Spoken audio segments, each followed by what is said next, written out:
Hold on. Before you watch the rest of the video, I have a new site on Tippy where you can see lots of unseen videos and more. Link in description. Don't miss out. Join the team and enjoy the video. There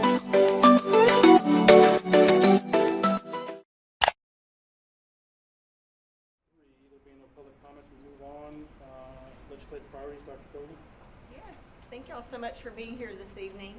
Our purpose this evening is to engage in a discussion around, first we'll start with the role of school boards in Texas, particularly around the advocacy role.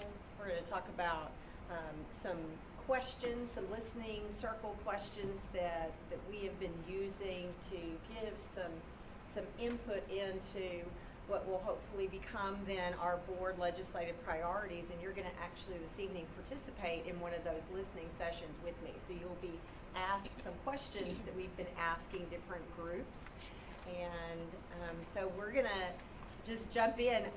This is the worst slide that I think I've ever prepared for you, and I swear I'm not going to read it, but I did it intentionally if someone wants to read it.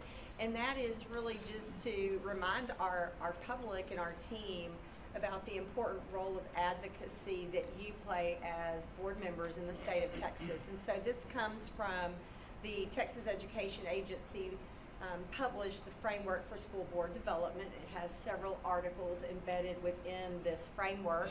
This was actually adopted by the State Board of Education, and really just want to highlight, and it's in red at the next to the last bullet, and that really is the role of the board in terms of advocacy and engagement. And it's a recognition that you play a key role in this, in advocating, providing input and feedback to our legislature. And as we know, we're going into our next legislative session starting in January. So this is part of our work to identify what the priorities will be as we head into that session that we'll be speaking with representatives and senators about for this session. And so before I jump into the questions, just wanted to share, and I'll hit this again at the end, and I think I'll hide that question for now.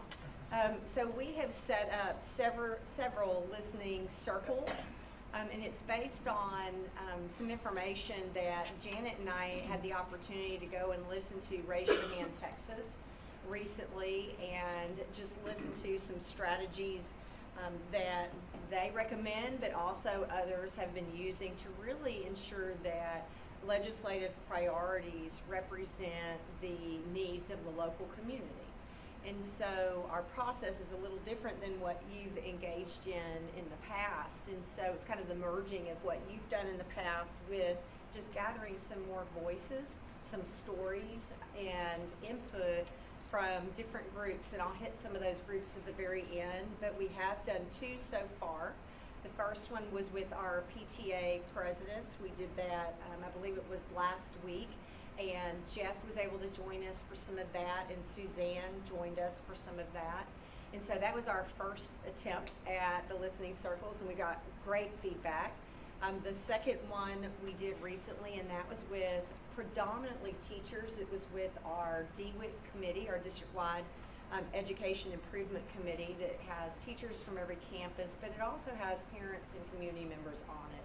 And so we asked the same questions in that setting. And so you are our next stop in hearing your voices, your feedback, and then we'll have a couple of more sessions that again I'll highlight at the end of this presentation in our time together, that will hopefully inform our legislative priorities, and I'll show you a timeline of when we'll be bringing back a draft to you based on your input and the input of these different circles, listening circles that we're engaging in. And so before I jump into questions, actually the questions you're going to respond to, do you have any questions on the listening circles we've done so far, or the process we're using? I like your process. I like your strategy. Yeah. I'm looking forward to hearing what, I know Jeff was there and Suzanne was there. I'm looking forward to hearing what the PTA folks had to say. Do you have anything you want to jump in with, Jeff, first, or we also have time at the end of the presentation? No, I mean, I thought it was neat because it was a different way to start a meeting, get everybody talking, where people aren't always, you sit them at a table where they don't know each other.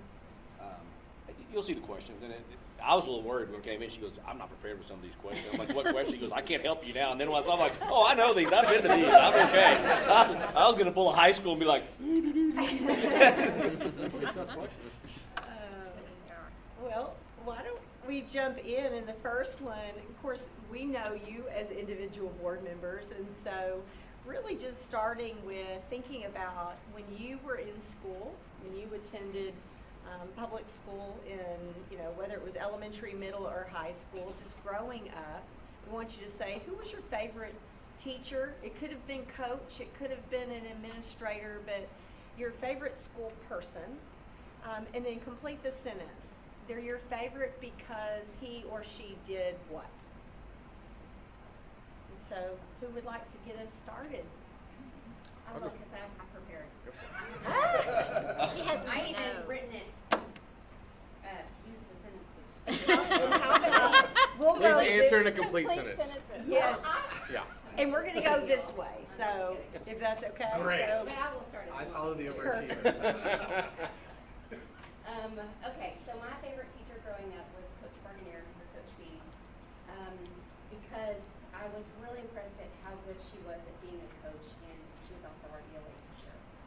And she was really good at both. When it was time to coach on the court or out on the track, she was so dedicated and just talented in that skill of being a coach. But she was also, when it was time for ELA, you would have never thought she was a coach. Like she was just so dedicated at doing both, and I was just always impressed that she could do both of those jobs really well. But also, it was just during a time when I was going through some really hard things, and she was very kind and compassionate, but also gave me tough love when I needed it. And so that's my favorite teacher.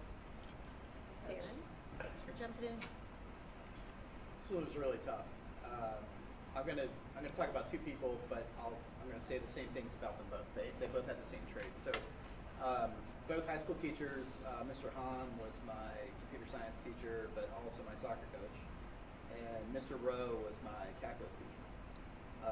And so the thing is that those two guys had in common, they had really high expectations and held me accountable, whether it was on the field or whether it was in the classroom. Made a real effort to get to know me outside of the classroom. Again, my coach was a little bit easier to do, but my calculus teacher ended up playing our wedding song at my wedding.